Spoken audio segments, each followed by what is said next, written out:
Right sir. ఇక ఫైనల్గా తెలంగాణ రాజకీయాల విషయానికి వస్తే బీజేపీ అండ్ బీఆర్ఎస్ ఈ రెండు ఒకటే అని మొదటి నుంచి కాంగ్రెస్ పార్టీ ఆరోపిస్తూ ఉంటుంది కదా సార్. రేవంత్ రెడ్డి జూబ్లీహిల్స్ ఉప ఎన్నిక నేపథ్యంలో కూడా మరోసారి ఆ తరహా అదే విమర్శలు చేస్తూ ఉన్నారు. భారతీయ జనతా పార్టీకి బీఆర్ఎస్కి మధ్య లోపాయికారి ఒప్పందం కుదిరింది అని చెప్పి ఆయన కిషన్ రెడ్డికి ఒక సవాల్ విసురుతూ ఉన్నారు సార్. ఈ ఫార్ములా ఈ కేసులో కేటీఆర్ని, కాళేశ్వరం అవినీతి కేసులో కేసీఆర్ని అరెస్ట్ చేసేందుకు అనుమతి గవర్నర్తో అనుమతి ఇప్పించాలి అని చెప్పి కేంద్ర మంత్రి కిషన్ రెడ్డికి రేవంత్ రెడ్డి సవాల్ చేస్తూ ఉన్నారు సార్. ఒకసారి బయట ప్లే చేయండి. ఇవన్నీ చర్చలు కాదు, నేను సూటిగా సవాలు విసురుతున్నా. మీడియా మిత్రులను కూడా ఇదే విషయాన్ని రేపు వార్తల్లో రాయాలి. ఆనాడు కాళేశ్వరం ప్రాజెక్టు సంబంధించి నరేంద్ర మోడీ గారు, అమిత్ షా గారు ఈ రాష్ట్రంలో పర్యటనకు వచ్చినప్పుడల్లా కాళేశ్వరం కేసీఆర్ కు ఏటీఎం గా మారింది, 1,00,000 కోట్లు కొల్లగొట్టిందని ప్రధానమంత్రిగా, హోంమంత్రిగా మీరు ఎన్నోసార్లు ఈ రాష్ట్రంలో మాట్లాడారు. కాళేశ్వరం కట్టడం, కాళేశ్వరం కూలడం 3 ఏళ్లలో జరిగిపోయింది. 1,00,000 కోట్ల రూపాయలు ఈ రోజు గోదావరిలో కలిసిపోయినాయి. దాని మీద జ్యుడిషియల్ కమిషన్ వేసి నివేదిక తెప్పించి కేసీఆర్, హరీష్ రావు దోషులు, వాళ్ళ మీద చర్యలు తీసుకోవాలని ఇస్తే ఆ విషయాన్ని అసెంబ్లీలో చర్చించి సిబిఐకి పంపించినాం. సెప్టెంబర్ 1 నాడు కేంద్ర ప్రభుత్వానికి కేసీఆర్, హరీష్ మీద సిబిఐ కేసులు కట్టి అరెస్టు చేయమని మేము పంపించినాం. కిషన్ రెడ్డి గారు అంతకుముందు అన్నారు, మాకివ్వండి సిబిఐకి 48 గంటల్లో తండ్రి కొడుకులను చెర్లపల్లి చెంచల్ కూడా జైలుకు పంపిస్తామని. నేను ఈనాడు సూటిగా సవాలు విసురుతున్నా కిషన్ రెడ్డి గారికి, మీరు చెప్పింది నిజమైతే, మీరు కేసీఆర్ కు లొంగిపోకపోతే, వాళ్ళు ఒక్కటి కాకపోతే, బీఆర్ఎస్ బీజేపీ ఫెవికల్ బంధనం ఒక్కటి కాకపోతే ఎప్పుడు అరెస్టు చేస్తారో 11 తారీఖు లోపల సిబిఐ ఎఫ్ఐఆర్ చెయ్యాలి, కేసీఆర్, హరీష్ ను అరెస్టు చెయ్యాలి. ఇదే కాదు, కేటీఆర్ ఫార్ములా ఈ రేస్ పేరు మీద కార్లు తిప్పి కాంట్రాక్ట్ ఇచ్చి ఎలక్టోరల్ బాండ్స్ 50 కోట్లు కంపెనీ నుంచి వసూలు చేసింది. ఆధారాలతో సహా ఏసీబీ కేసు కట్టి అరెస్టు చేయడానికి గవర్నర్ని అనుమతి అడిగితే 2 నెలల నుంచి గవర్నర్ దగ్గరనే ఫైల్ ఆగిపోయింది. మరి నేను ఇవాళ అడుగుతున్న కిషన్ రెడ్డిని, కేంద్ర మంత్రి మీరు ఎందుకు కేసీఆర్, హరీష్ ను కాళేశ్వరంలో కార్ల రేసుల్లో కేటీఆర్ ను అరెస్టు చేయడానికి మీరు ఎందుకు అనుమతిస్తలేరు? మీ చేకటి ఒప్పందం ఏంది? మీ గూడు పుటానేంది?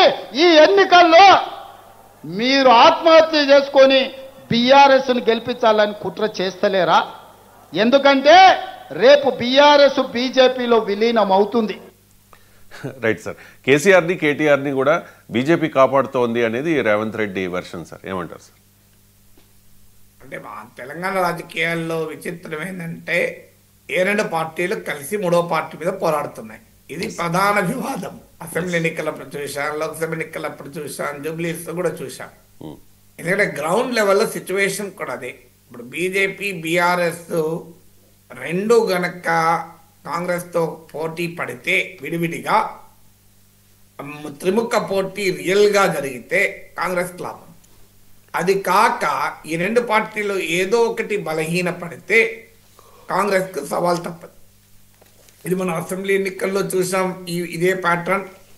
మీరు కాంగ్రెస్ పార్టీ లాభపడింది అసెంబ్లీ ఎన్నికల్లో. కారణం బీఆర్ఎస్తో పోలిస్తే బీజేపీ వీక్ అయింది. బీజేపీకి 14% మాత్రమే ఓటింగ్ ఇచ్చింది. ఆ లోక్సభ ఎన్నికల్లో మీరు చూస్తే బీఆర్ఎస్కు 17% ఓటు వచ్చింది. అసెంబ్లీ ఎన్నికల్లో బీజేపీకి 14% వస్తే లోక్సభ ఎన్నికల్లో బీఆర్ఎస్కు 17% వచ్చింది. దీంతో కాంగ్రెస్ పార్టీ 8 సీట్లు గెలిస్తే బీజేపీ కూడా 8 సీట్లు గెలిచింది. అంటే ఈక్వల్గా బీజేపీతో పంచుకోవాల్సి వచ్చింది.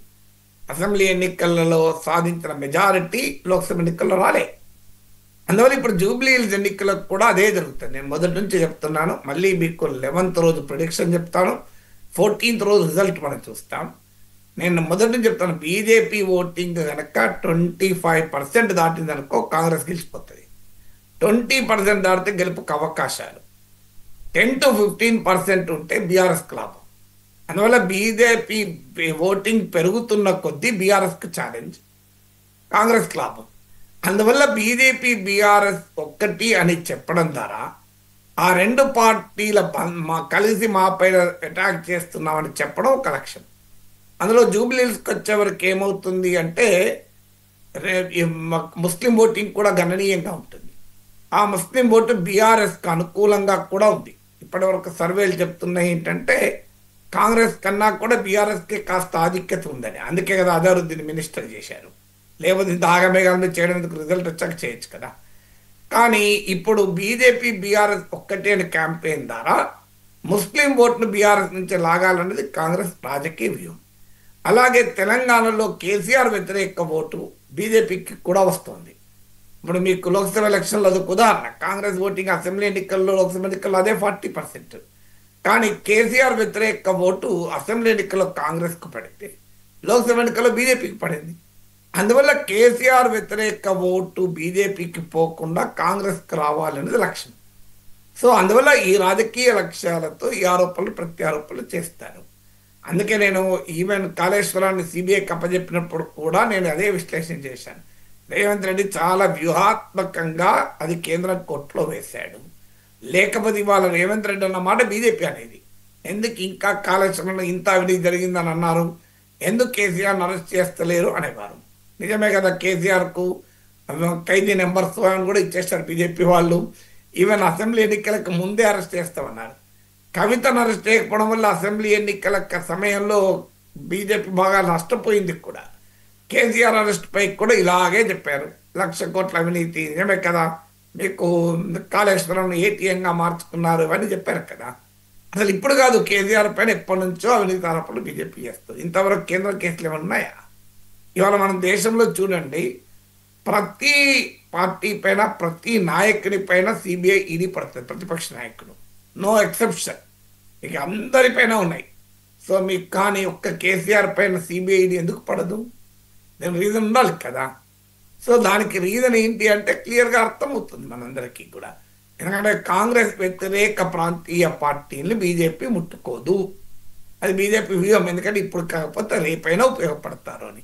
అందుకే వైఎస్ జగన్ విషయంలో కూడా బీజేపీ అదే మెతక వైఖరి. లేకపోతే 11 ఏళ్ళుగా జగన్ పైన ఏ కేసు ఎందుకు కాదు, తెలుగుదేశం ఒత్తిడి ఉన్నా కూడా కాంగ్రెస్ పార్టీ 16 నెలలు జగన్ జైలుకు పంపింది, కానీ బీజేపీ పంపిందా? ఇంతవరకు కదలిక ఉందా? అరవింద్ కేజ్రీవాల్, మనీష్ సిసోడియా, హేమంత్ సోరెన్ అందరి లోపలికి పోయినా జగన్మోహన్ రెడ్డికి ఎందుకు ఏమవుతలేదు? మోడీ అన్నదండ లేకపోతే జరుగుతుందా? ఇది అందరూ తెలుసు కదా ఇది. సో అందువల్ల బీజేపీని ఎక్స్పోజ్ చేయడం అనేది రేవంత్ రెడ్డి లక్ష్యం. ఎందుకంటే చూడు, మేము అవినీతి కేసులు పెడతాం, మరి మేము అరెస్ట్ చేస్తామంటే సిబిఐకి అప్పచెప్పినా వీళ్ళు అరెస్ట్ చేయడం లేదు. కేటీఆర్ ప్రాసిక్యూషన్ పర్మిషన్ ఇవ్వంటే గవర్నర్ ఇవ్వడం లేదు. గవర్నర్ బీజేపీ నాయకుడు. అందువల్ల బీజేపీ బంతిలో వేసి Revanth Reddy football, volleyball, throwball, hockey అన్ని కలిపి ఆడుతున్నాడు. లేకపోతే బీజేపీ ఆడేది. బీజేపీ ఇప్పటికి కూడా అదే చెప్తున్నారు, మీరు కేటీఆర్ ఎందుకు అరెస్ట్ చేయలేదు, కేసీఆర్ ఎందుకు అరెస్ట్ చేయలేదని. భారతదేశంలో రాజకీయ పార్టీలు ఇలాగే విమర్శించుకుంటారు.